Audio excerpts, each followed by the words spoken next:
Hi, and welcome back. In this video, we will briefly explore how you can use the principles of Kanban to drive organizational effectiveness and productivity. Let's start with a short story. Many years back, I was working with an insurance company, and the reason they reached out to us was not that they wanted to implement Scrum. They actually wanted to get rid of the traffic jam in their company portfolio. So we asked them, you're already using the analogy of a traffic jam. Do you have a sense of the number of cars in your current portfolio, which is the number of projects? They said no. We're like, all right, so let's start here.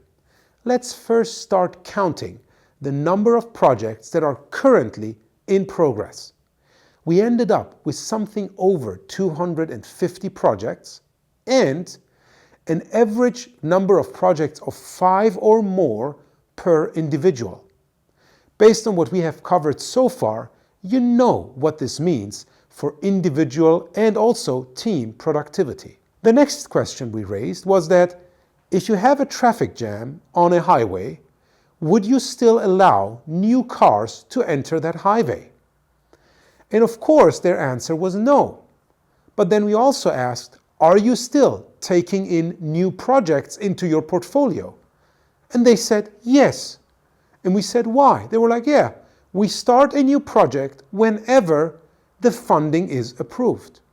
So whenever the funding is approved, a project gets started, a project lead is assigned, and they go and look for resources. And that ultimately translates into many, many more people having many, many more projects to run simultaneously, again, slowing down in terms of productivity and effectiveness. Last but not least, we asked them, now imagine we are in this traffic jam and ideally we're not allowing more cars to enter the highway. How do we get rid of the traffic jam? And their response was, ideally we start parking some of the cars that are not so urgent. And we create an emergency lane, for example, for the fire trucks, ambulances, and police cars. And that's exactly what we did. So we looked at that company's portfolio and prioritized in a very simple manner based on importance and urgency. You probably have seen this Eisenhower matrix. Everything that ended up in not being important and urgent, we stopped immediately. Everything that ended up in being important but not urgent, we also stopped them but highlighted them. And everything that was considered as important and not urgent, the same thing. We highlighted them but stopped them. So all those resources that were now available, we fully dedicated to all the projects that were important and urgent. And guess what? This resulted in the organization suddenly becoming so much more productive with regards to their most important initiatives. And ultimately we identified that a WIP limit of something around 70 to 90 projects. And the reason we have here a range is that not all projects are the same size.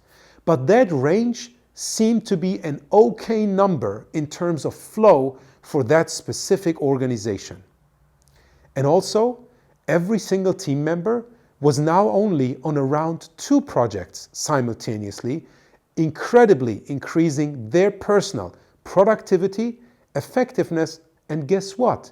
Happiness. So when you think about applying Kanban on the organizational level, one of the best areas to apply it to is the project portfolio. And you apply the same principles. You visualize the workflow, including the status for every single project. And for that, probably your work in progress limit needs to be a bit more detailed with regards to different steps as part of work in progress. Then you limit your work in progress. So you understand what is the maximum number of projects that we want to work on simultaneously. This does not mean that you deliver less, but that you actually focus on less things at the same time to ultimately deliver more in shorter periods of time. And finally, you think about how you can optimize flow with regards to the projects that your organization runs. And it really doesn't matter what kind of prioritization technique you use, whether it's the Eisenhower matrix or anything else. As long as you prioritize, limit your WIP, and optimize flow, you will be way more productive as an organization, and your individuals will feel much less stressed and much happier. I hope this brief video gave you a good idea on how you can apply the principles of Kanban not only to individuals and teams, but also to the organizational level. See you in our next video.